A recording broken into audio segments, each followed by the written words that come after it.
darn hot. It's too darn hot. I'd like to stop for my baby tonight. Refill the cup with my baby tonight. But I ain't up to my baby tonight, 'cause it's too darn hot. Eat!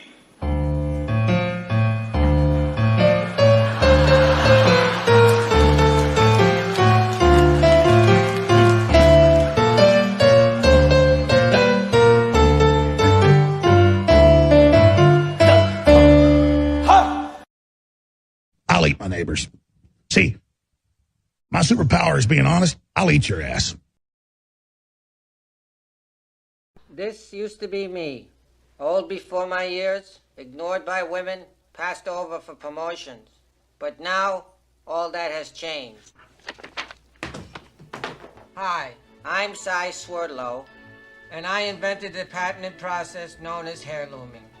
If you suffer from premature hair loss, let our team of technicians visit you in the privacy of your home, so there will be no embarrassment. You choose from our selection of over 200 colors and styles. Then your head will be carpeted with 100% pure acrylic fiber, completely natural looking. You can sleep in it. You can shower in it. It changed my life, and it'll change yours. Call toll-free 1-800-GET-HAIR. I'm gonna make your dream of slothfulness and greed come alive. Oh, Kevin, I'm gonna build you a house. I'm gonna call it the Devil's House. It's gonna be filled with the softest pillows. It's gonna have elevators, escalators, 1,000 TVs. Kevin, there's gonna be a bathroom right in your bed, so you don't have to get up to go to the bathroom at all. Hail Satan!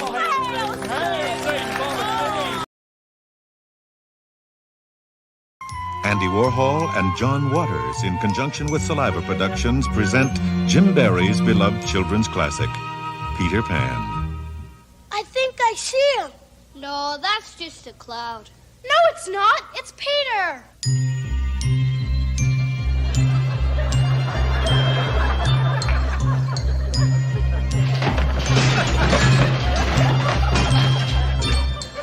I'm flying.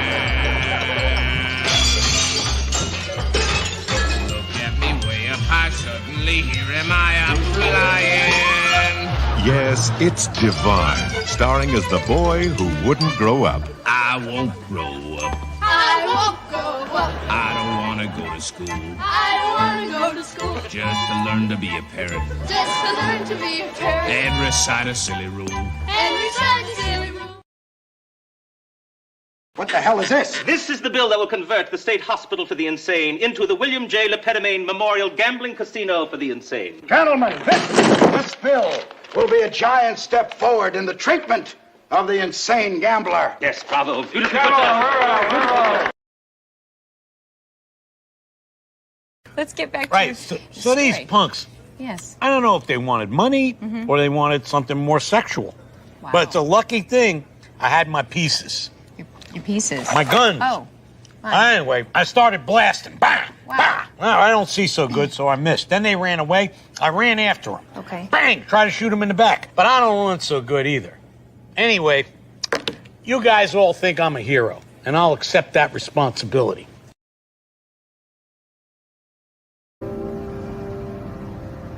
This is where he every day I'm wearing a necklace like this, and he's in this urn. Is his ashes? Yeah, his ashes right here and here. Yep. So both of my grandpas are here. What's that other thing on the necklace? It's a Punisher emblem. What's that about? I like the Punisher just because he's he takes his the law into his own hands to punish the people that wronged him. Well, I've been working on a thing. It's sort of like stummies. Go on. I like what I hear so far. It's exactly like stummies. And the twist is? It's a much bigger pill. I like a lot. Is it ready for production? Yes, sir. It's ready to go. Yeah, but have there been any side effects? Yes, sir. A few side effects. Well, that's okay. As long as there's no flipper babies, right, Don?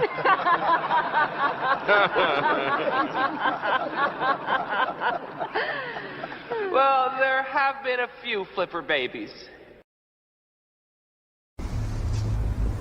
What's that like, to lose? You almost lost in a very big way today, my friend. Oh, you should have seen Shirley. If anybody wonders how she got to be Shirley Schmidt, the evidence was on full display today. She was as strong and as powerful and as dignified as any woman I've ever seen. Made me want to flip her on her back and have sex with her. Tara DeLu! Oh boy, look at this wonderful group of followers, the Bob. Everybody, let's give the Bob a great big Tara DeLu. Tara DeLu! Tara DeLu, Tara DeLu, Tara DeLu. Oh boy, tonight's the night. We're finally gonna go up heaven's chimney. Oh. Does everyone have their bags packed? I do. What about you, the Bob? Oh, dear David. I have already left my earthly body and become a purely video image. I'll just be bringing a toothbrush and an extension cord. And enough socks for all of these lunatics. Tara DeLu!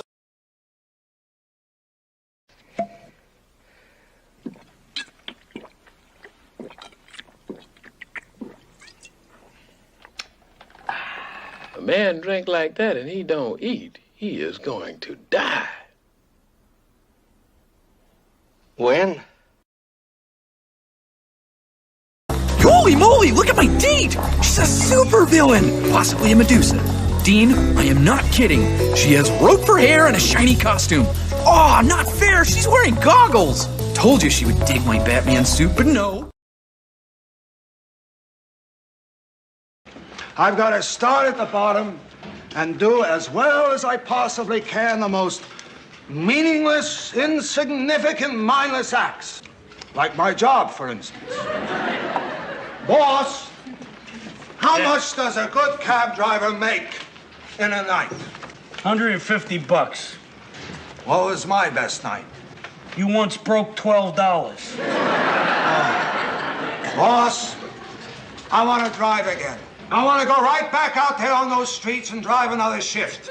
A perfect shift. I want to be a perfect cab driver. I want to be perfect. Well, you're on the right track. You've already made a perfect ass of yourself. All right! For shame, Doc. Hunting rabbits with an elephant gun. Elephant gun? That's right, Doc. So why don't you go shoot yourself an elephant?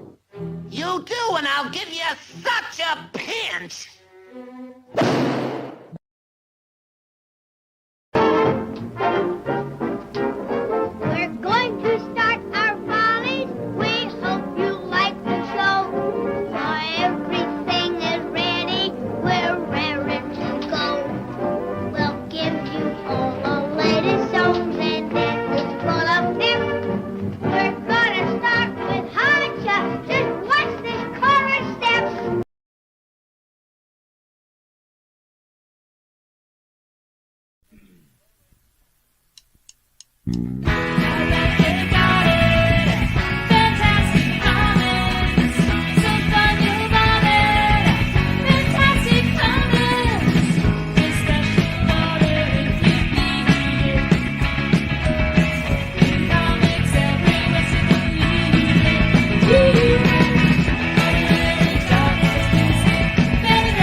Hello, everyone. Welcome. Thank you for making it to another episode of Fantastic Comics Presents. It's been pretty hot over here. I don't want to complain about it too much, but getting this together was difficult. And when you see what I put together for you, you're not going to understand why it was so difficult. But we all have to suffer, and there's going to be some really, really good comic books coming out tomorrow. Welcome to people that are new. If you haven't listened to this show or watched this show before, this is Fantastic Comics. We are a YouTube show where we talk about comic books from a store owner's point of view. I am that store owner. My name is Ewell. I own Fantastic Comics in Berkeley, California. Berkeley, California. That's like, what is it called in Buffy the Vampire Slayer, where all the evil comes from, right? Wouldn't you think Berkeley would be a pretty good thing? Or like, one of those other like Harry Potter type thing. Don't they have a thing? Someone in the comments or live chat can let me know. We'll talk to you in a moment. Anyway, yeah, this is from a store owner's point of view. I also read comics. I love comics. I've been reading them ever since I could read anything. Early on, it helped me get past all that rudimentary hop on pop, or see, that's like sacrilege saying anything about that. But 3-word sentences with subject and verb, and I don't know, that's about it. Period. Yeah, and I'm a big fan. I see what you're saying. I hear what you're saying in the store. I see YouTube videos that are out there, podcasts that are made, social media. Sometimes I explore that. And it's I guess right now people are talking about Mark Brooks, if you can believe that. A cover artist is out there speaking their mind and getting in all sorts of arguments yet again. Right now, I guess. So there you go. That's fun. But I try and keep that mostly out of here unless it's like pertinent or at least something that's a little bit fun to talk about. Something that I can relate to, maybe in a book that's coming out or yada, yada, yada. But mostly, because I'm a store, you go to those, you go to those influencer comic book sites and YouTube's channels, and people are telling you all the hot books and everything. And they rarely are telling you anything really about the comic book itself.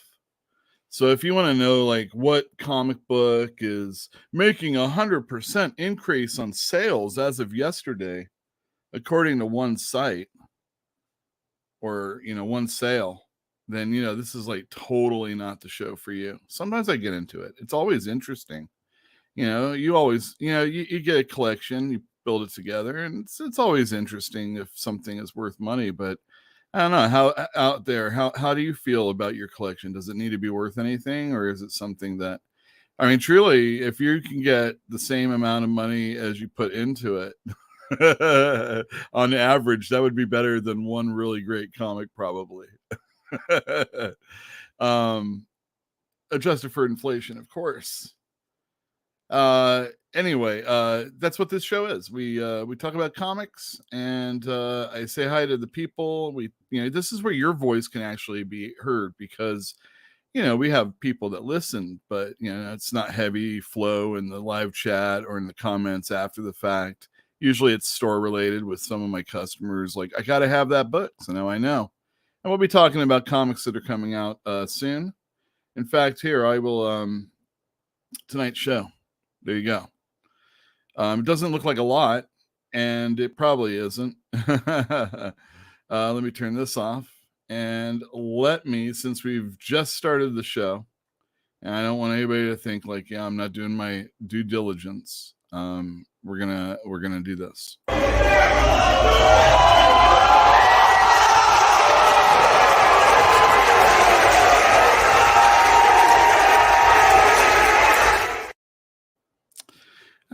right, it's the Wrestling Minute, everyone. There was a heavy weekend of wrestling. There was a WWE PLE, Private Live Event. I don't know what the hell it stands for. In Scotland, the UK, as everybody said. And it was cool. It was a neat little, it felt mostly like a house show, really. I mean, it had some really good things and there were some awesome matches, but ultimately everything stayed the same.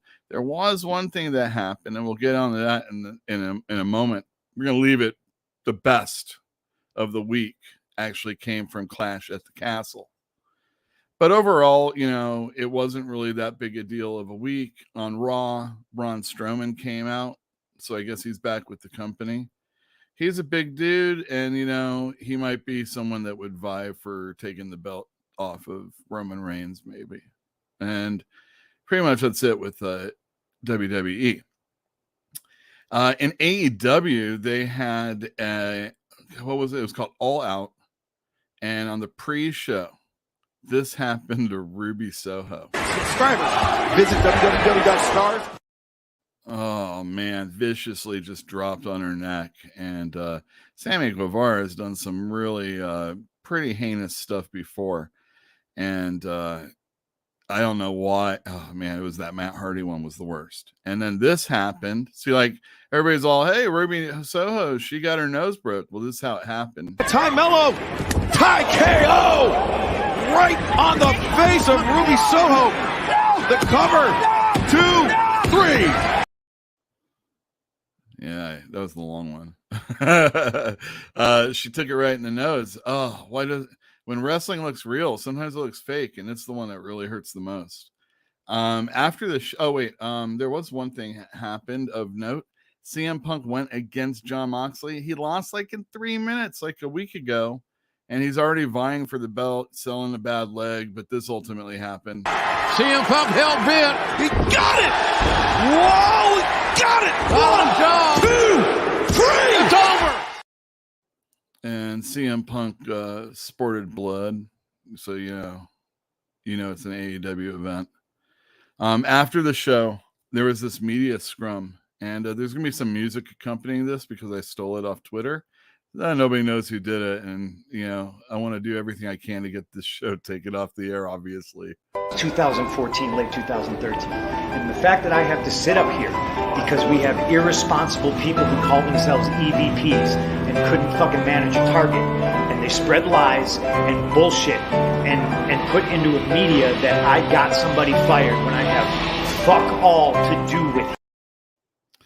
CM Punk was going off, and he really, I'm only going to show one more, really seemed like he was throwing everybody under the bus, even though we just saw he had a good evening as far as, I guess leading a company.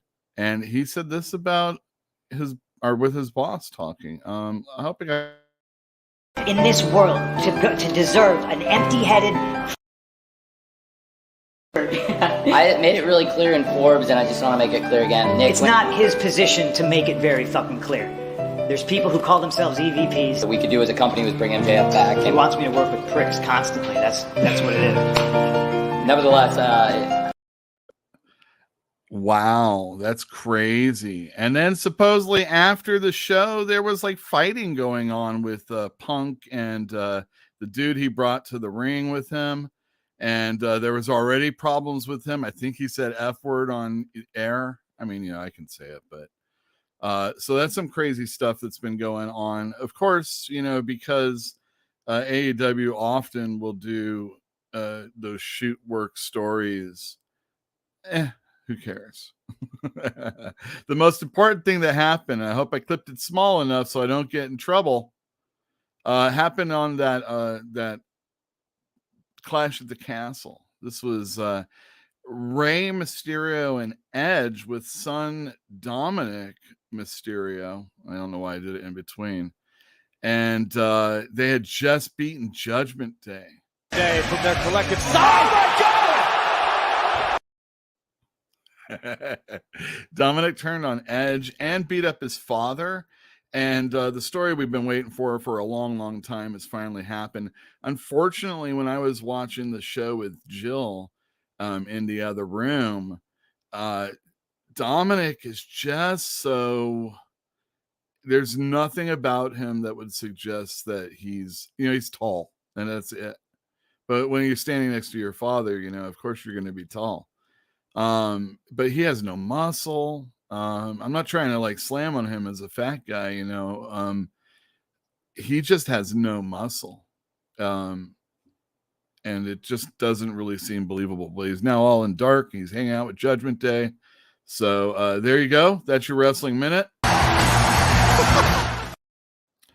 Oh yeah, I'm going to turn this on right now. I'm going to keep it off most of the night because I'll have pictures up and stuff like that. Also, I'm sweating up a storm, even though I have a fan on me right now.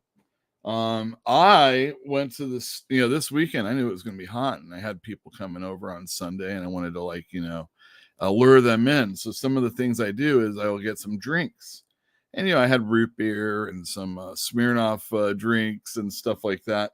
But I also got Steve Austin's Broken Skull IPA. There you go. I knew what to expect. It's pretty good. But it's, if you have something favorite, probably not. This is not the way to go. Sorry, Stone Cold. You can talk to me. We'll talk again, but here you go. I'm not going to hit two cans together and make a mess of the place. But there you go. That was your Wrestling Minute. A little bit longer. I'm sorry. Thank you, everybody, for tuning in. I might as well get to this right now. We're going to start our volleys. We hope you like the show. Everything is... Wrong black and white one. We didn't come to borrow any money. We didn't come to borrow any dough. We didn't come to borrow any trouble. We just stopped in to say hello. Oh, hello to you, Mr. Penny. Please don't think that we are hammy. We just stopped in from Alabama. We just stopped in to say hello. Oh boy, you said it.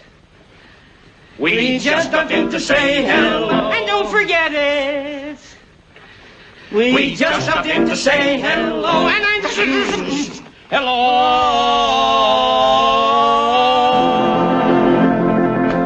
Hello. Goodbye. Hello, everyone. Thanks for joining us. Early on, Fantinuum was here to say, how about this heat? How about this heat indeed? We've been losing internet connection just a bit, so this might be a really quick show. So there's going to be a big shill at the very beginning, but first we'll get on with this. Oh man, Emeryville was only 82. So I heard it like in Southern California on the weekend, it was much hotter than the Bay Area, and then it switched up on Monday. There you go. Joby Pill's in the other room. Hello. Talking Souls here. Power on so far, exactly. When I see this on my when I'm not looking at YouTube, this is StreamYard. It says "You got this," which was an emoji, and I have to look at my phone to see. Let's see. All right, Doc Postal is here. Yes. Tuned in from the tennis courts. Awesome. Speaking of tennis, we at the U.S. Open in tennis in New York, an American beat Rafael Nadal, who is like the number 2 seed. And it's the farthest an American man has got since like 2016 or something like that. And tennis isn't like as hot right now, but I think one of the reasons is, there's no real Americans to hang your hats on for the most part. We've got the Williams sisters, but they're this seems like it's Serena's end. And tennis was really hot in the 80s, 70s, 80s, even the 90s for a bit of it. But, it's when you have a popular person, a superstar, and you can ride them to the championships. It's that evil American, not even evil, just the brash American going into other countries and taking their trophies. It used to be a really fun way to be pro your country, and because tennis is all over the place, and you can still have favorites, but you secretly, especially in New York, there's rowdy crowds. I mean, I don't think it's as hot as it used to be, but it's very hot always. And if you've ever seen that Seinfeld episode with George eating the sundae, that's hilarious. Thank you, Jill. The Hellmouth, that's right. And also Ferrer Tube 1, Hellmouth, awesome. Let's see. All right. Mr. Snicked It. Hey, how is everyone? How is everyone out there? Let me know. Has this heat bothered you? Were you able to keep cool? Did you go out and do something anyway? If you're not in California, how's the weather out there? Or at least this part of California. Yeah, finally, evil Dominic. I mean, and Guerrero on top of it. Very good, Jill. Because if you saw, Dominic had his hair a little bit, shaved on the side. It's been that way for a while. So he's had a mullet kind of working. And for those of you that don't know, one of the largest storylines all time, bringing women and children and men to the table, was the Eddie Guerrero, Dominic's my son storyline. He fucked Ray's wife, and that's a Guerrero. And I don't know if they'll go that far, but there is even on Monday night people chanting close by. So it's mostly older people, smarks out there, people that know stuff, and just pay attention. They were chanting Eddie's son at him. It was pretty cool. And yeah, he is flabby. Okay, he's flabby. Very good. Chat, give us a good name for Yule talking about, rather than the wrestling minute. Yule goes on too long about wrestling. And just for people that don't know, Guillermo is sitting at the front of or opening the front door. Excellent. Let's see. Moby T, Go Team Venture, exactly. Not near mint. Hello, Miami doesn't have its power grid, about to fail. Here, hope things will improve out there. Yeah, I think there's just been alerts. We got a phone alert saying that we should turn off our power for a while, and so we did. But I think it's been mostly internet. I've had lights on. Talking Soul, my ice cream truck retired. He had the last Choco Tacos. Yikes. Choco Taco. It changed when they were gonna save it. It changed and it wasn't as good. But a lot of times it's how long have you actually had that thing that's going away? I just want them to bring the marathon bar back. That was the best one of them all. And it's like I'm crazy because almost nobody remembers. Jasper Plan 9. Hi, chat. Hey, chat. Say hi to Jasper. And with that, away we go. We are going to talk about, let's see. Oh, did I tell you that 8 MJF returned? Who cares? I forget if I told you that one. We're going to talk about some comic books that are coming out tomorrow. But first, I want to let you know that we are going to have a raffle in the store for the first issue of Miss America Chavez. And the way you win that is by buying, to get the Vengeance #1 variant, is by buying Image Anniversary number 30, number 5, 6, and 7. And there you go. There's a 5. There's 5, 6, and 7, which are all Joe Casey's story, or have Joe Casey's stories in them. He's going to be doing an Image original character from back in the day called Dutch, and he's going to age the character along with the reader who remembers him, and hopefully is able to tell his story so that all of you out there that don't know anything about the character can become interested in him. And it's going to have really cool art by this guy named Nathan Fox, who they both have, Joe Casey and he, have worked together with on a number of things. Some for Marvel, and I think some for Image. And I think these should be really cool. There was an interview that I did with Joe Casey. For those of you that are inclined, you can search it on YouTube. If you are more inclined to get even more info and shenanigans, it's just a few minutes longer. You can become a part of our Patreon. Let's see here. Let me get that up for you. There you go. That's the subscribe. Hit the thumbs up and hit the bell for notifications. But Image number 5 comes out on Wednesday, and that is the big shill. We'll talk about it again when I go down the list of all the comics that are coming out tomorrow. I'm going to set my camera off so I can dab my head. Very ladylike. Sorry, I don't mean that. How derogatory. So I'm going to look at the chat while I bring up books.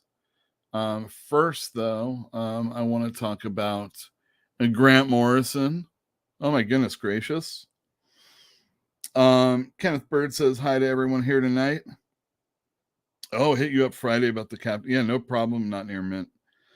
Yeah, and if anybody's ever interested, you either can talk to Fantastic Comics on Twitter or Instagram, or Big Blue Yule is my account. That's when I'm more friendly to people and want to talk comics. And sometimes I don't do it often because, it's such a, anyway, I don't usually hit people up and try and sell them comics, but sometimes you've already connected with people and you're willing to just kind of put yourself out there.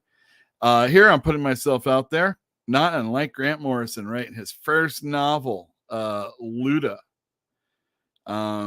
This is a very interesting read. I'm already about 50 pages in. I could say right off the bat that this is very much a lot of what you expect Grant Morrison to maybe be like writing his novel. I am going to be discussing it when I am finished reading it, and also going to be having a guest that evening. It'll be Joe Corallo, who's been a guest many times on the show. And we're going to talk Grant Morrison's Luda, having already read it. And on top of it, Grant Morrison will be speaking this week in New York, probably tomorrow or Wednesday, or tonight, Wednesday. And if Joe's in chat and it's over, did it go well? But yeah, that's how exciting to have him talking about his novel. I am predisposed to want to like anything Grant Morrison does. And I've, wanted to partake in writing literature of sorts in the past. And, I have high expectations for people that, I have enjoyed in the past, really enjoyed, and more than enjoyed, people I think that I've learned from. And Grant Morrison is definitely one of those, whether it's comics or, just kind of the written word. There's other people, but I'm really excited for this novel. I only got a couple copies for the store because, novels don't really do all that well, but at least not ones anymore, I guess. Interesting. I just was reading this thread about sales of books, and oh my goodness gracious, none of it's good. None of it's good. They said 98% of books this one year, 2020, didn't sell 5,000 or sold under 5,000 copies, or just at 5 or something like that.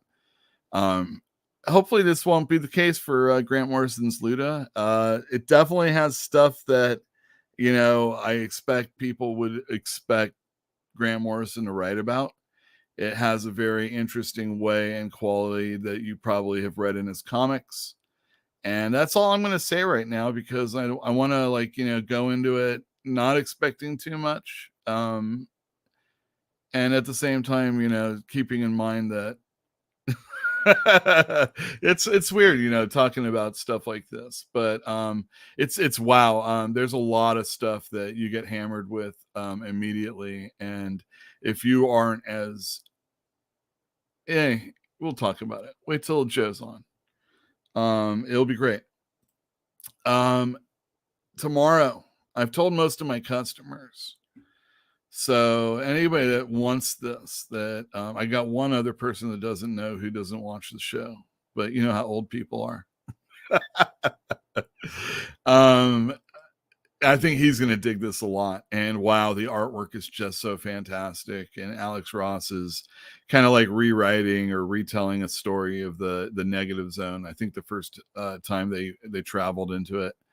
And it's just so amazing. It's fantastic. I mean, it's like our show. It's like the book. This is, in some ways, I think this is, I've been talking about it on other shows like Thinking Critical.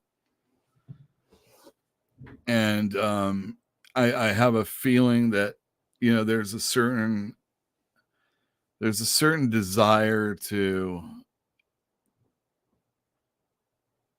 and we haven't seen it because the books are just, they're starting to grow and grow and grow again. But you see what kind of books they are. And if you like DC with all their Batman stuff, maybe all those Batman things could just be like, little graphic novels that come out, quarterly or bi-monthly or whatever the hell it has to be. And they're already together. So you don't have to, buy the issues. And, there's a lot of conjecture by people that don't know. And then there's the people that do know. And you can't really trust anybody because it's, it's companies bought by companies, bought by companies, and I don't really get into that because I don't have the time or the effort. But these $25 graphic novels, there's a lot of people out there that are the people that are keeping comics going right now. There's a mix of people, but mostly it's, people that buy. I mean, you got different sorts of people. Anyway, this is a great way to you can slim down your line and still have really great stories coming out. And 64 pages with this quality, that people will pay for this. Now, will they, if it's like Mark Bagley doing the book? I question whether or not that's the case. Alex Ross might be the only person that could get away with this, but what about a $10 model? We've seen $10 comic books sell for Marvel with, all their anniversaries. I wouldn't say in my store the voices do very well when they're high priced, but they still try and like put thick volumes together of like a certain thing and sell it for a higher price. And DC does it. We just had a couple come out. There was a Harley Quinn animated one shot, and there was also a DC Kids type thing. It was called Saved by the Belle Reeve. Cute title. And it had like Sholly Fish and folks. But that kind of stuff is cute. And the parents come in and they pick it up. But pick this one up. And if you're not coming to my store, you should go to another store and pick this one up. It might be hard to get going forward, but it's through Abrams, and I'm sure they'll have more coming out real soon. All right, into the comic books. This in no particular order. Moon Knight number 15. The art is consistent, but it's not that great. I appreciate the fact that I think this person has done every issue. The stories are okay. Jed McKay, I liked one thing that he did, but I haven't really loved any of the Moon Knight a lot. It's fine, but not my Moon Knight.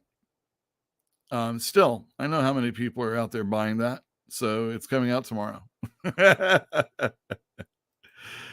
Erratic Recharged. This is the second miniseries of Kari Andrews and Brian Reber doing Erratic by AWA. This is actually part of the Upshot universe, is what I think it's called, where a plague hit and a lot of people died, but some people got powers. And Erratic here can use his power like for 15 minutes a day. And he's a high school kid with all the problems with high school going on. And the art's beautiful. If you want to check it out, I had Kari Andrews on the show. I've talked about Erratic in the past. You can search it up. But I'm a big fan of his, and I liked his writing also. I thought there was a lot of tongue-in-cheek stuff that you would expect kids to rebel against. I had one person say that they didn't like that aspect and felt it was a little preachy. And I might be actually using too many words, or not really describing what they said right. Nonetheless, it looks really freaking good, and I highly recommend it. So check out Erratic. Artist Elite number 2.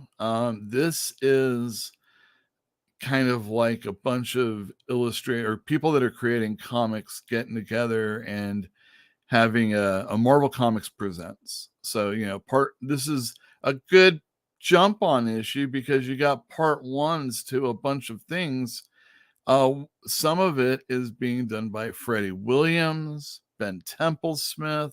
I think the other one's Ryan Kirkham or whatever his name is. Let's turn this banner off and I'll see. Tyler Kirkham. That's what I think it is. Anyway, maybe it's just the cover. So there's like different characters to pay attention to by a bunch of people. I think the first issue had Brett Booth, and expect more. She-Hulk number 6. Oh, look. She-Hulk and Nightcrawler having tea. Isn't that quaint? Love that. What can I say? A lot of people have been buying this book. I don't think this is the same illustrator, though. So probably a break in the art. Nonetheless, Rainbow Rowell has a place in my store, and you know who you are. Come on in and get number 6 before it sells out. DC has got a bunch of like mini series and events going on. One of them is Dark Crisis on Infinite Earths, number 4.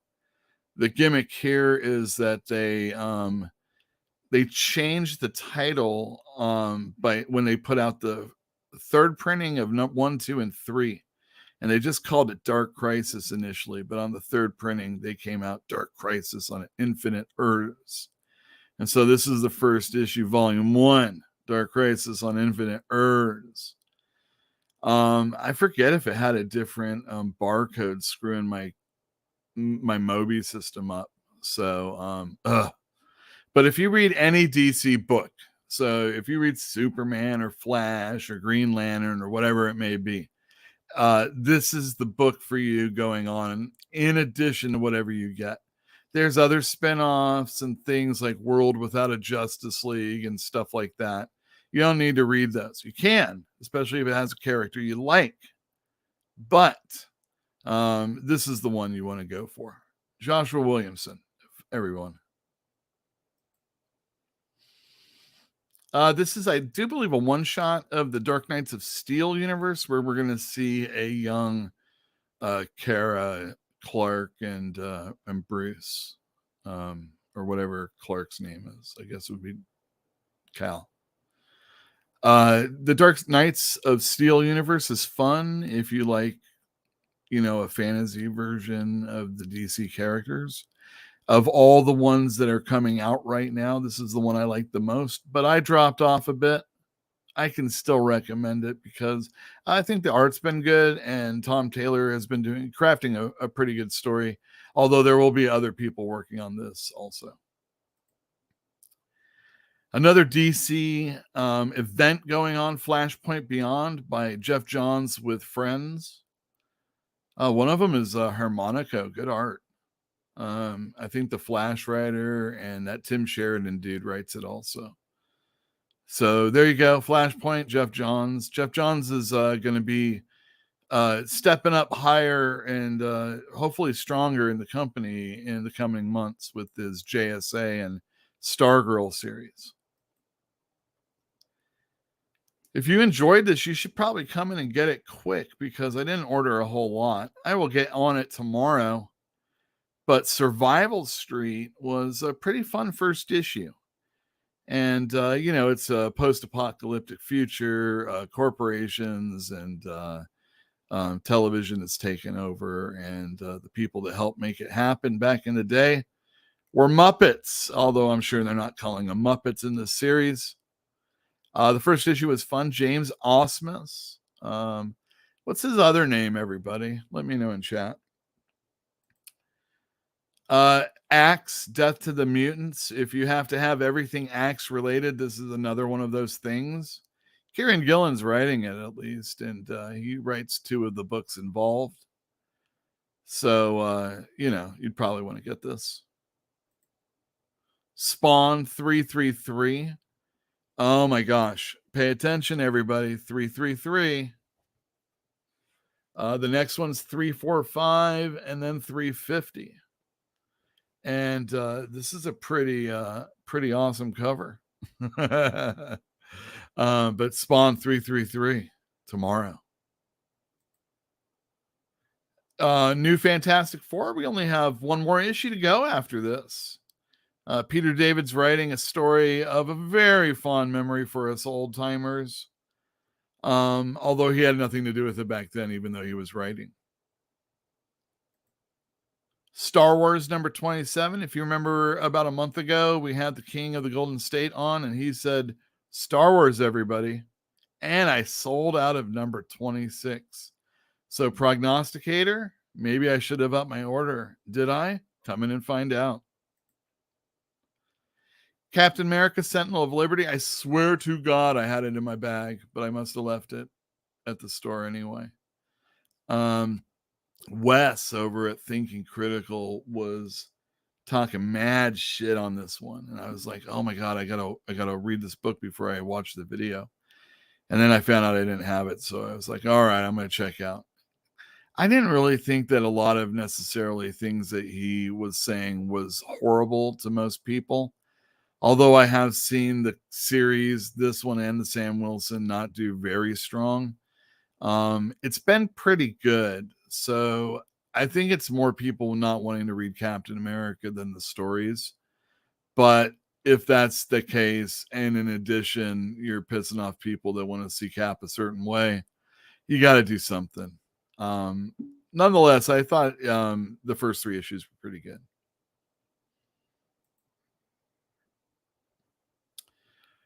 The new champion of Shazam.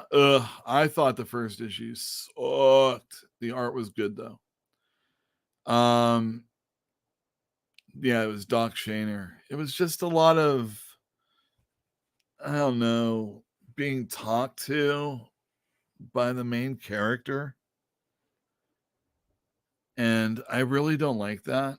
I mean, I expect it in things like, novels and things like that, but I hate it in comics. I like a thought balloon. I like, writing what there's a skill and an art, and a lot of people don't like it because they think it's hokey. But do you talk to yourself? How do you talk to yourself? Do you do it like you're narrating to someone that isn't there? Sometimes I'll stand, I'll look out, and I'll acknowledge the world that's watching us. But I very rarely, break the fourth wall. And I don't really enjoy it. I don't like knowing, things that way. Tell me as it's happening that your character needs to go to the store to get potatoes. If you can't do that, it probably didn't fucking matter in the first place. Another event, the Justice Society Files, or I'm sorry, Black Adam, the Justice Society Files. Adam Smash at #1. It's the only one there's going to be. But I do know people that are actually excited for this one, and I can understand. You know, the old JSA characters are beloved.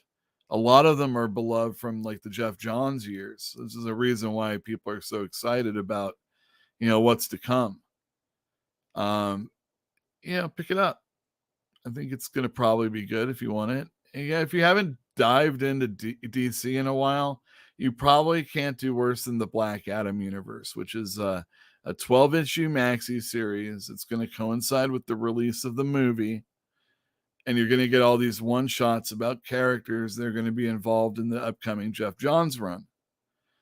So if you are a DC fan or a lapsed DC fan and you want to get back in, this is probably your avenue right now. That and Dark Crisis. And I'm not reading Dark Crisis, I got to admit. I have them set aside. I'm probably never going to get to them. But I find out from customers. And, you know, it's the sell is whether or not people care about DC or anything other than Batman. Speaking of Batman, tomorrow Dear Detective comes out. This is all the Lee Bermejo detective covers that he's been doing, arranged so that they tell some form of story. And it's interesting that these things are this way because I didn't really see, you know, there was a couple times where I'm like, oh, he's doing this a few times, you know, a few repetitions. But, you know, that's usually in, you know, with some stupid event that's going on and just kind of tying together. And it's always the B cover. If you're a fan of Lee Bermejo's artwork, you got to get this thing. If you're a fan of the Batman, you probably got to get this thing. It's not super tight as far as the story. So the way it's illustrated and written is what I would have expected, but I would have expected hopefully a little bit more as far as the story. You know, maybe like real writing. I don't know, but something so that you can really, you know, say, wow, this is a major piece of art. Having said that, the major piece of the art is the major art, you know, the art that's going on in the book. And it's fantastic. You know, if you like wrinkles and real life pictures, you know, depicting Batman punching people, you can't get better. Star Trek number 400. This is a one-shot issue. Celebrating the 400th issue of IDW's Star Trek issues that have come out. This one's beautiful. It's got all the different casts. It's got a bunch of pinups. It was delayed probably so they could get the Nichelle Nichols, you know, 2-page spread up. And, you know, if you're a Trek fan, you got to have this. I know I have, you know, quite a few. I usually order a certain number for those people and maybe have a few more for the shelf. But I went for it on this one. So, you know, if you, like I said, you know, this is one you would want to have. It's a nice big thick book. It is $8, but you know, we've already told you that you're going to get bigger, thicker books more often like this. Prodigy. Someone who's trying to buck that trend over at Image. He does $3.99 miniseries. He's going to have a $2.99, $1.99 series, something like that. Mark Miller. This time he's with Matteo Buffagni, doing Prodigy, one of the many Prodigy series I guess he's going to be doing. This is the 3rd issue. I've got the other issues. If you're a Miller fan, you should check it out. If you just want something that's not superheroes, you should check it out. I gotta admit, I haven't read any of these ever. I just don't care. And I'm going to one more time remind everybody that I am going to be giving away. Here, let me just do this. I am going to be giving away the very first. Here, let me take a sip of this. I can't believe I'm doing this.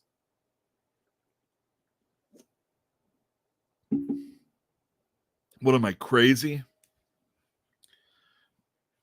My buddy Eugene, who's usually hanging on the show, or sometimes is.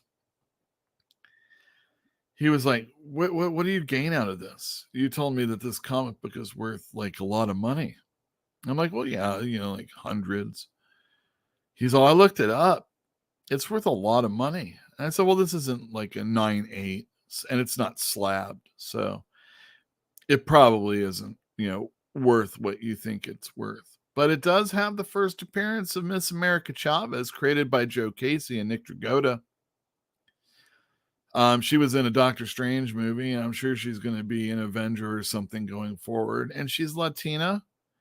She was horribly misused, allowed to be misused by editorial. They let a storyline occur that just really didn't do exactly what they wanted it to. And although it won some fans, it didn't win as many as people would have hoped. And the heat for America dwindled. And, it's just the way it is. But Vengeance #1 is a speculated book. And I want to be able to open this up to people outside. So like we've said, we have Instagram and let's do Instagram and Twitter. You can go to Fantastic Comics. And if you're interested in partaking of this, all you have to, and it's got a lot of time to choose if you want to do this. But if the books sell out, you won't be able to get it. But you want to buy issues 5, 6, and 7 with me. These are like going to be $5 books. You're going to have stories by other creators. It's an anthology. So there's going to be a lot of different things, especially things that you would expect from Image, by all the creators that work at Image. They get published by. There's, Andolfo, Remender, I think, has done some stuff. I think there was a Hickman one. I could be wrong, but just a bunch of stuff. So check this out. 5, 6, and 7. It's for the Duke storyline, which was not actually a Rob Liefeld character for Team Youngblood. It was created by a person. Well, you know what? Listen to my interview. You'll find out the whole story. And some of the reason why Youngblood isn't being, no Rob Liefeld Youngblood over here or anything like that. So Vengeance #1. All you have to do is buy issues 5, 6, and 7. Number 5 comes out tomorrow. That's this book right here, coming out tomorrow. And definitely get it. Definitely read the Dutch storyline and expect more Dutch in the future. So you're going to want to check this out so you can get, your bearings as far as the character. And like I said, listen to my interview with Joe Casey, Mr. Joe. Let's see here. Dun, dun, dun. Oh, this guy. All right, let's go back up.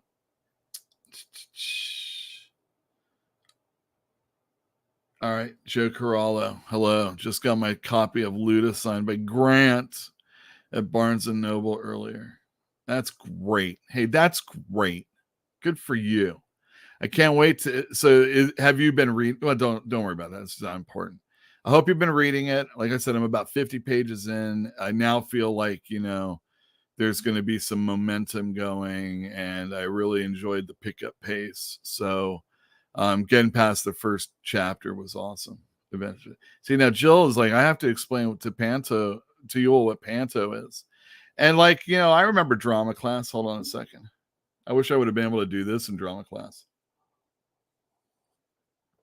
in high school. And, pantomime was only expressed to us. And, growing up in the 70s, it's all like mimes and shit like that. And then, of course, people hating mimes. Didn't Madman fight mimes? Nonetheless, dude, seriously? Like, of course, Grant Morrison's going to be writing this book, what it is, but I've been enjoying with it. And yes, it was, I'm sure it was radical. I've never met Grant. My buddy went, and then he came back and started saying Grant all the time to describe him. Oh, them. Well, this was then. So do I get a pass if I'm talking back in the day? And my buddy, kept saying Grant, like, and we always just kind of made fun, like, they're on their first name basis. But as a result, I got my Super God signed also. And Joe says it was a great time. Excellent. That wasn't a very good Moon Knight cover, was it? It just, man, it's never all that great. And you guys are digging Seven Sons. Excellent. Oh, you didn't really make it clear that you wanted it. I can pull one aside for sure. No, wait, we just did that. Corey, hello. Oh, I should look at. Oh, that's nice. Cool. All right, excellent. Wait, he's getting gas at Costco. Excellent. All right, everyone. That is the comics of tomorrow. I told you there's gonna be a lot of stuff. I feel like I missed a bunch also, and then of course last week was a really heavy week. Let me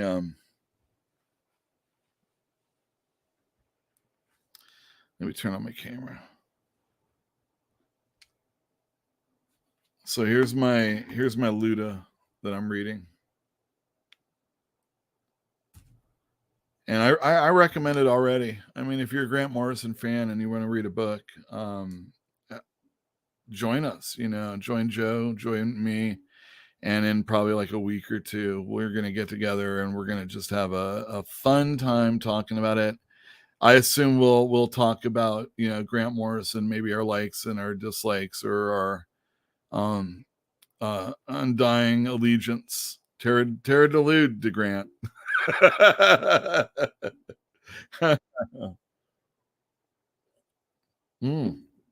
Oh, this is becoming a game. I like it.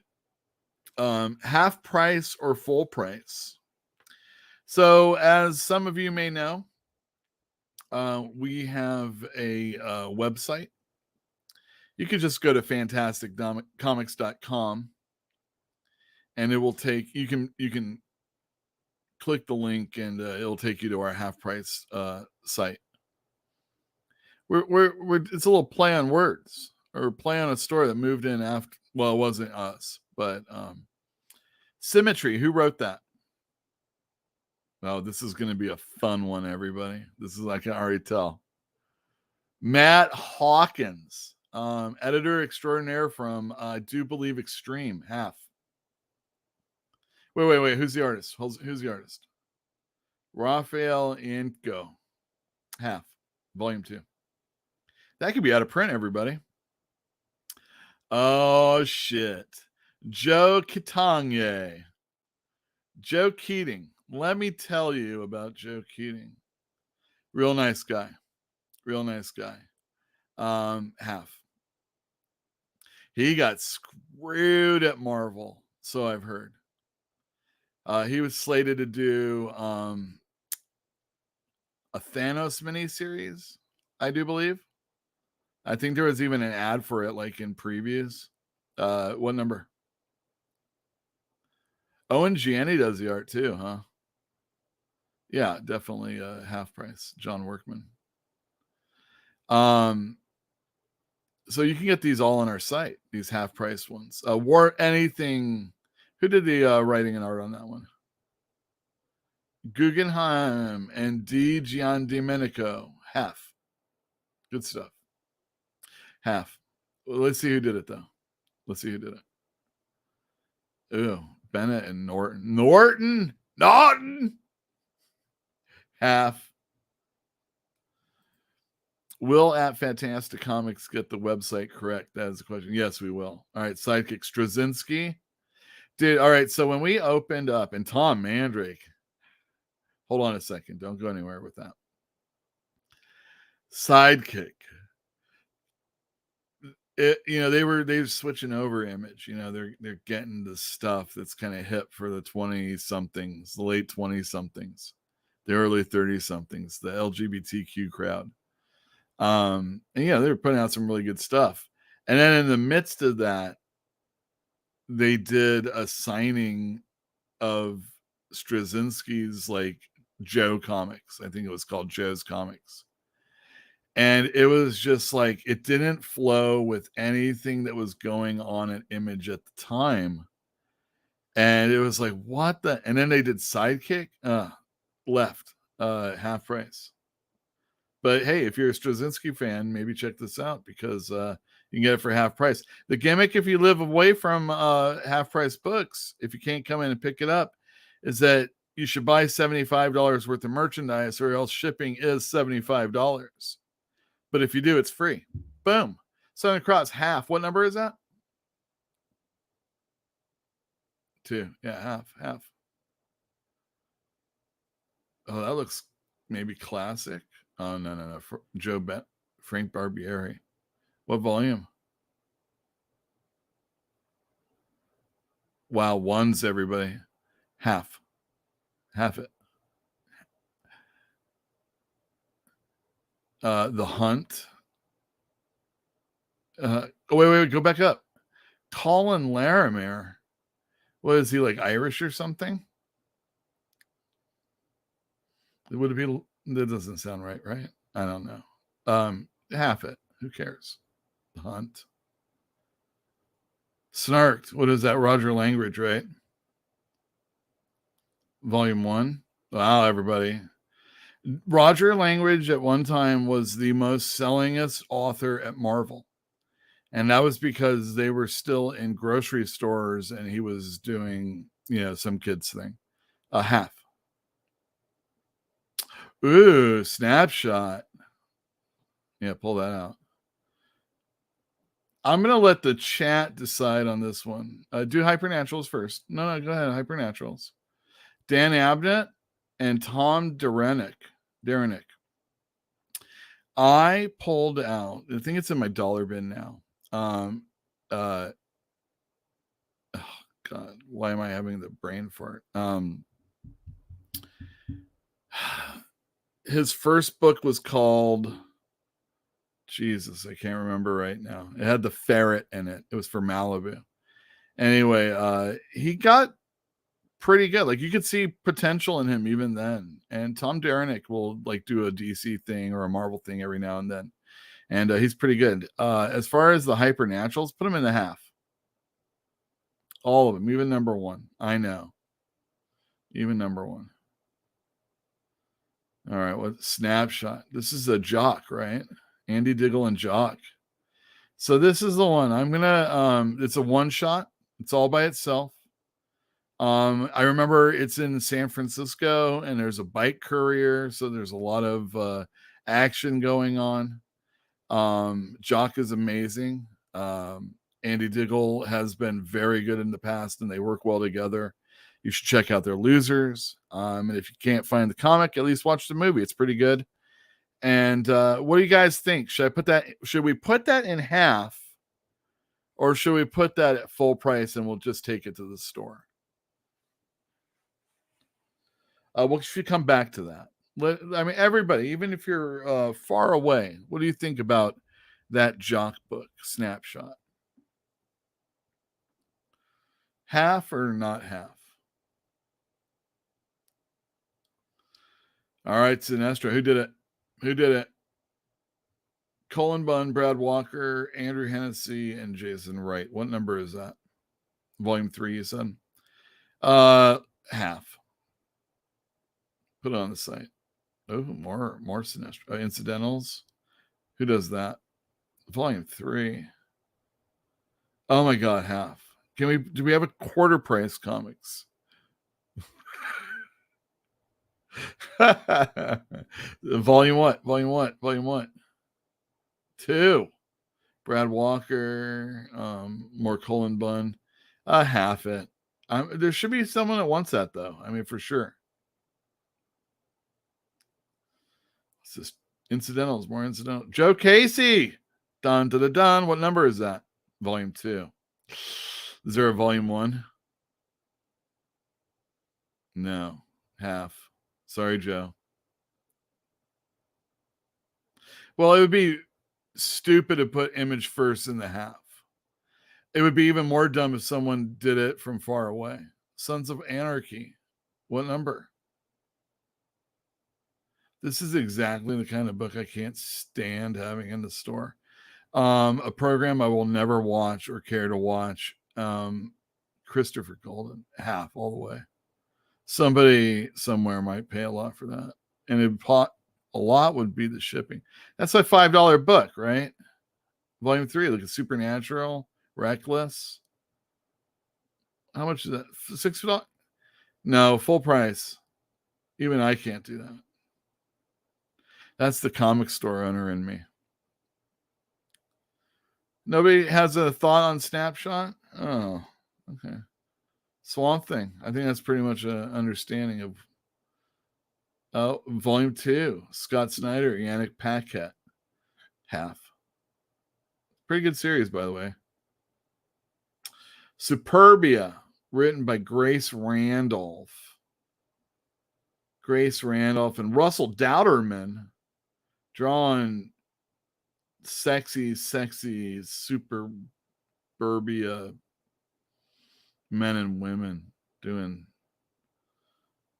porny type stuff. Desperate Housewives. Half. Nobody cares.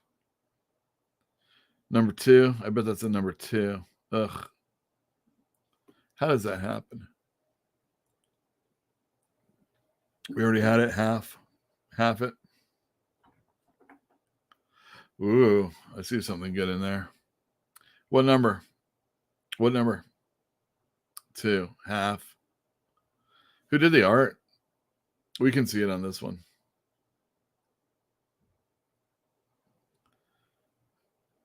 It's not Doubter. Oh my goodness gracious. He did a lot of issues. This is before Thor. Oh, this is exciting, everybody. I was at San Diego. What volume? Volume 2. This is a tough one. I think they're all out of print. I was at San Diego one year, and I was like, he wasn't a star yet, Brian K. Vaughan. And in like 10 issues had gone by, 12 issues. Maybe it was even like a little higher. And I told him, I think it's really turned a corner. I'm really enjoying the series. And he's, thanks. And then it got canceled.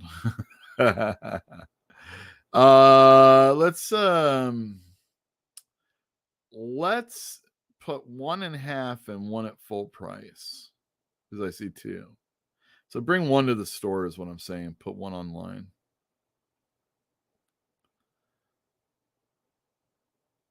Yeah, that's a good one. Super Amanda Connor and Jimmy Palmiotti. Ugh. Aftershock. Ugh. Half. Oh, that's such a shame. This one is a shame. This one really is. Sovereign. It's written and drawn by, who is it? Chris. Oh, no. Paul Mayberry is the writer. Chris Roberson is the art. No, maybe it's the other way around. Yeah, Paul Mayberry is the artist. And it was a really strange fantasy that had like kind of Egyptian kind of feel to it also. And it was just really world building. And I think it didn't sell for shit. So this is the only one. It's a shame. I think it was really good. Hard to get into. Like it was like reading the first Falfred and Grey Mouser. It was just kind of like, I don't know, you have to get through the writing or the style, and it was still really good. Anyway, half it. It's a shame. Like if there's more things like Dragon Magazine and stuff like that, and people buying it, I think the Sovereign might have been able to like find a home, maybe. All right, Mark Miller, save it, full price, all of that. It's a good standalone. Sovereign half. There. What number? Half. And the last one, folks. Superbia Volume 3. You can get 2, 3, and 4, all by Dowderman and Randolph. For half off. and it still wouldn't be $75 worth. So think of all the other comics you could get. Snapshot's half all the way. Sorry.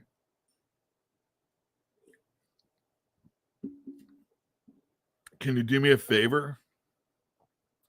Can you show me how many saves we had?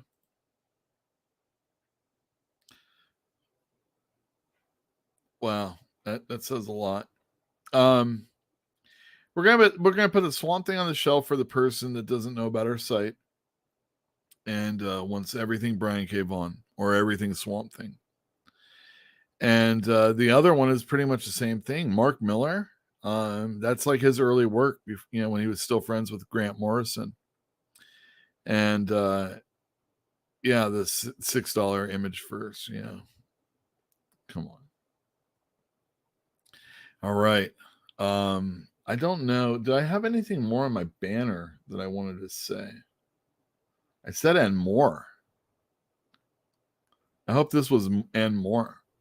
I think it's probably time. Don't leave, even though this says something like that.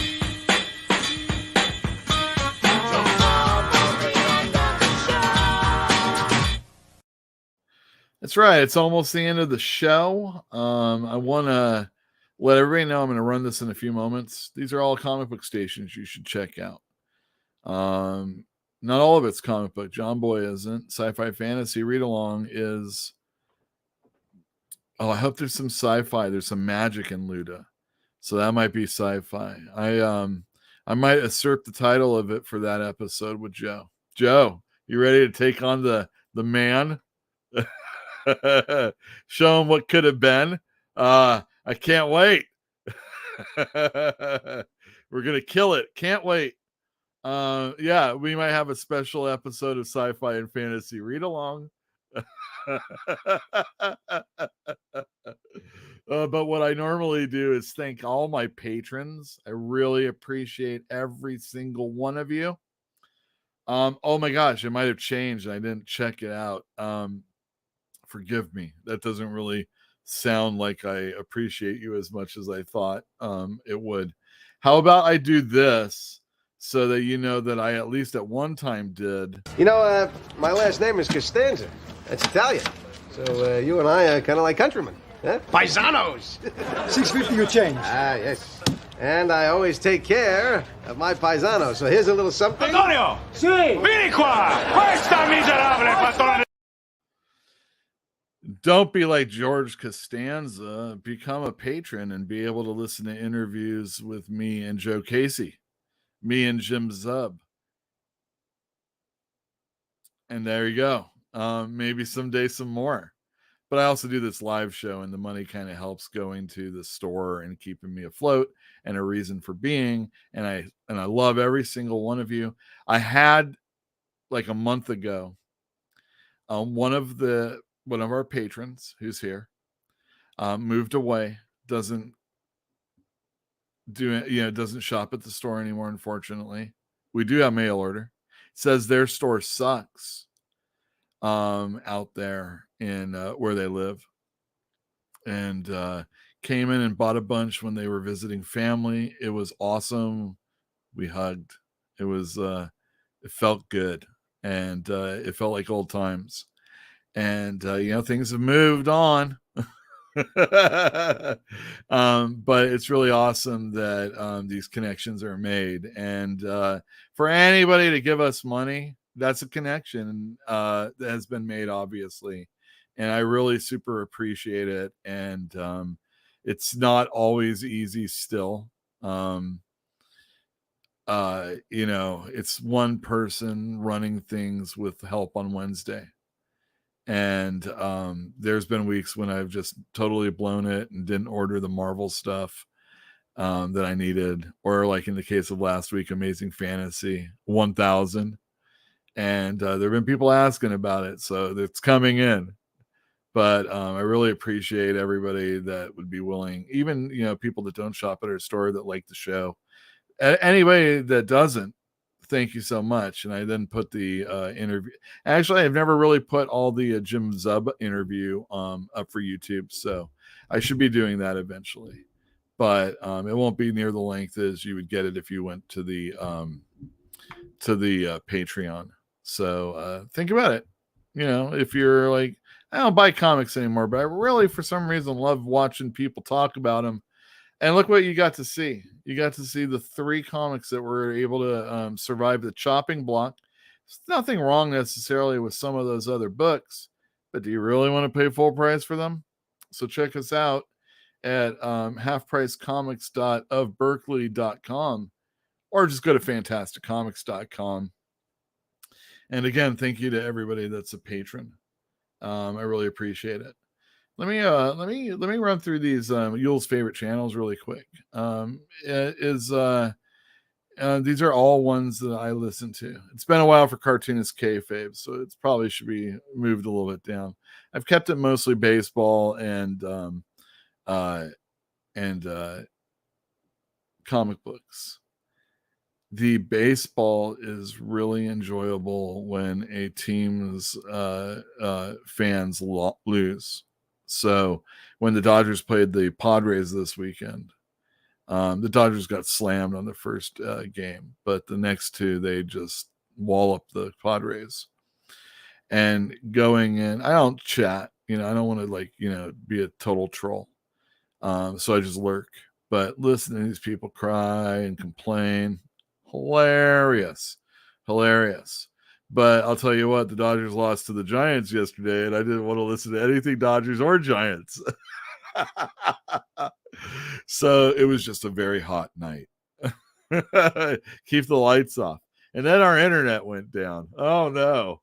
I couldn't figure out what happened in The Good Wife. Life. Something. I don't know why it's The Good Wife. Oh yeah, we're doing this. So Reggie Collects. Reggie is a former shopper of ours, not all the time, but some of the time. He's an influencer on the internet that I really appreciate. He doesn't go too crazy, and he also talks about other things. So he was like, oh, hey, the Peacemaker got greenlit. He's not negative or anything like that. He'll sometimes have some guests on that are, but it's usually a very positive program, and it's not really like, oh, Reggie's got a bunch of these books he's trying to unload. You never have that feeling with the guy. He's real about it, and he likes the things that he likes. And if you get to know him, you'll know that he's a cool dude. Still slabs way too many things, but when he's ready to sell those, holy cow. Next up, we have Comics by Perch, probably my favorite comics YouTube channel. It's not super professional, but he's got a ton of viewers. He talks topics, and if I could try and ask for any people out there that are Perch viewers, send me email or Twitter. You know all the ways to get a hold of me. You can direct message me. The DMs are open. If you have a subject or a question you want me to answer it, I would love to do it on air. Getting another person's point of view, because I don't always agree with him. But a lot of times when it's store related or me owning a store, and sometimes I'm even harder than Perch. I think I was that was fun, the half price or full price, but I could have been a lot meaner. Like Guggenheim. If he ain't writing a fucking vampire book, and who gives a fuck about a vampire book, And I would just be joking, but I mean, seriously. Thank God Bacalo was drawing those issues. I got him.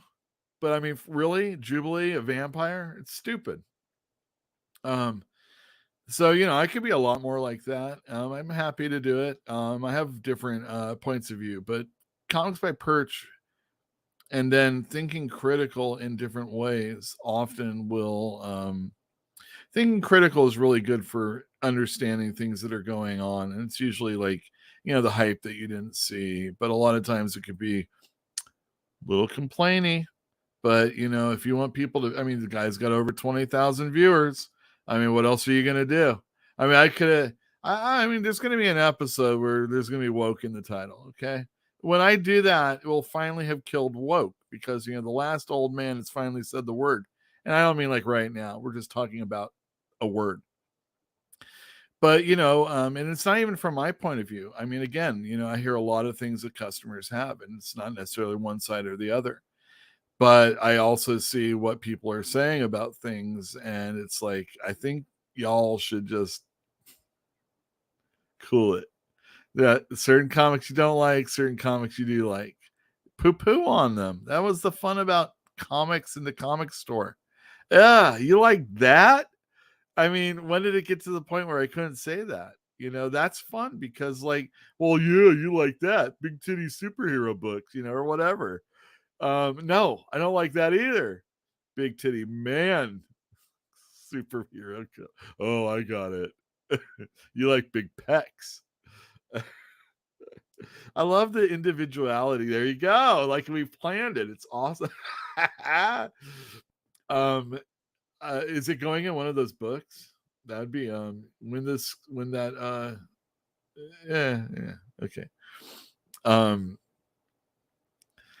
Yeah, so there you go. I mean, there's all sorts of different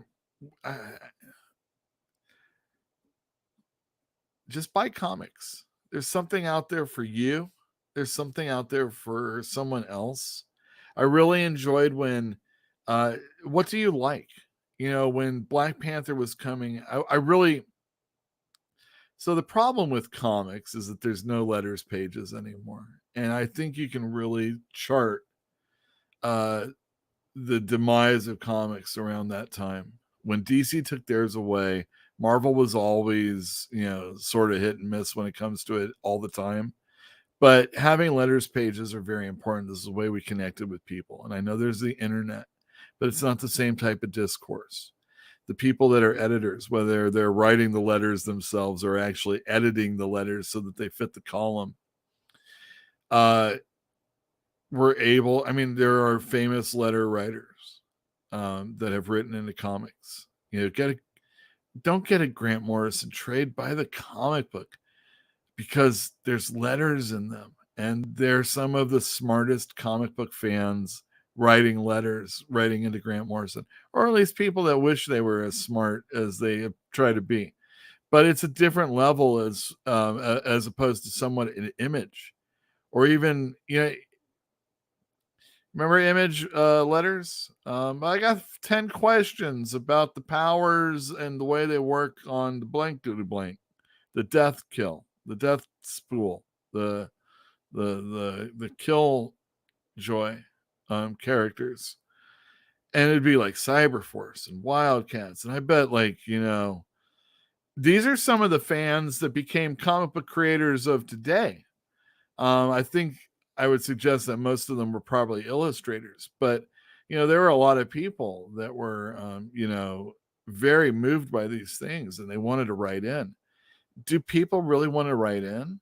I mean, even having like a really good, well-written blasting of someone's Spider-Man, like Zeb Wells' Spider-Man issue, and then having another thoughtful, praise of the issue.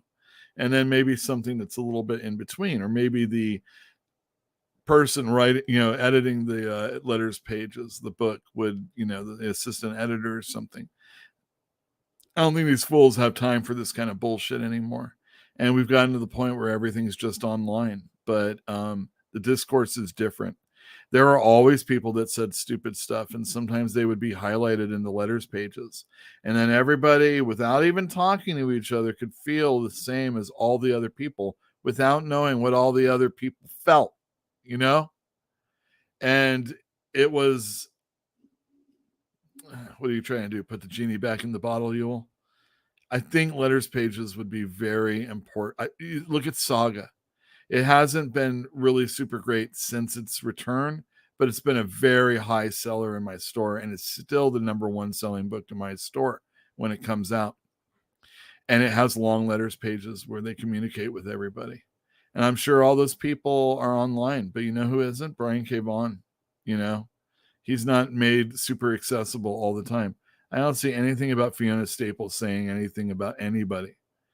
And maybe somebody out there knows something and I don't. But I mean, I see a lot of stuff from a lot of different sources through the store and Yule's accounts. And I don't see them ever stirring up trouble. Like, They are their brand, and they are very protective of it, and they don't screw around. So maybe I'm wrong though. Jill's, I'm surprised Saga's in a series yet. Well, I think they're going to finish it. And just hold it until it's time, or at least until it's almost time.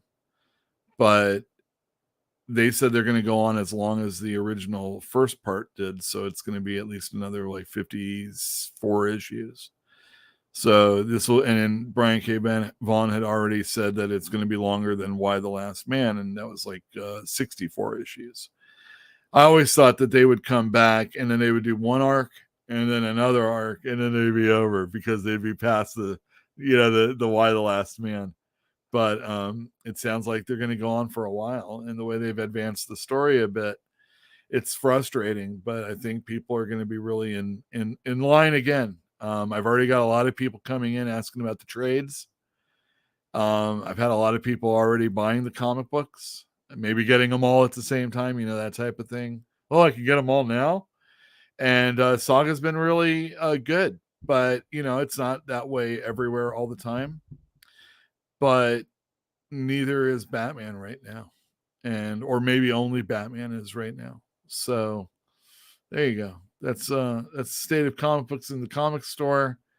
Just a little bit about it. These are some shows that you should look at. Shang-Chi is back. For those of you that like old comics and someone talking about the grading. One Monday we were talking and I'm like all typing. And I'm like, oh, that's one of my birthday books. And then there was a big old discussion in chat and with the guy talking, Duke, about like what you consider your birthday books, like when they were printed or when they actually hit the stands. And that was fun. So if you like that kind of stuff, you should check him out. Like I said, John Boy is baseball and sci-fi fantasy read-along is pretty self-explanatory. I'm sweating up a storm, and the Dodger game against the Giants is still up. Check out this video, and I'll see you next week. Bye, everybody.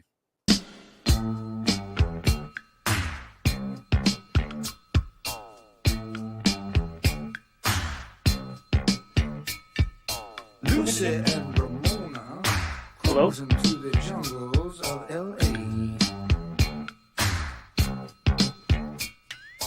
Hoping to promote a dream somewhere along the way. They're rolling through the streets, looking for a disco, passing up the treats from a kid named Cisco, trying to make connections with their blemish food complexions, and just as fate would have it, ended up with Sunset Sam.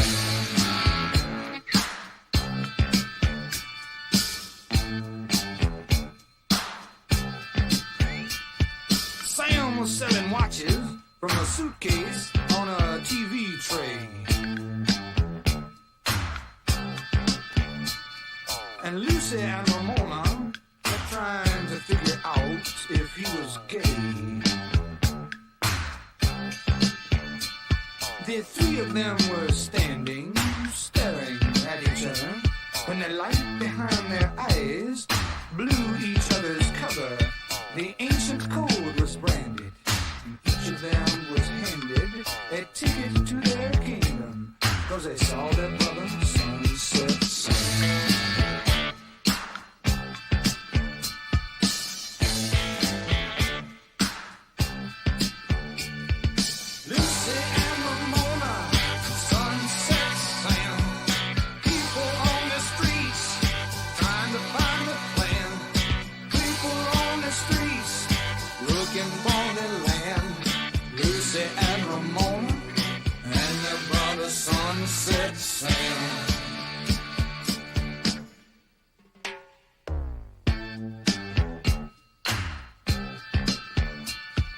Lucy was from Compton, and she met Ramona at the zoo.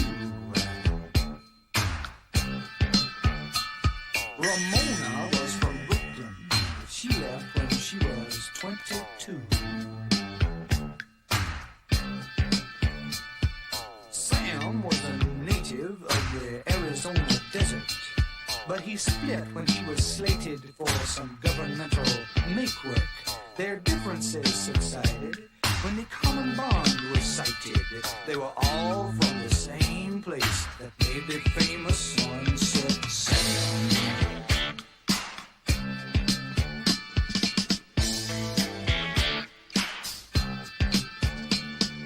Lucy and Ramona and Sunset Slam. People on the streets trying to find a friend. People on the streets looking for a land. Lucy and Ramona and their brother Sunset Sam. Yes,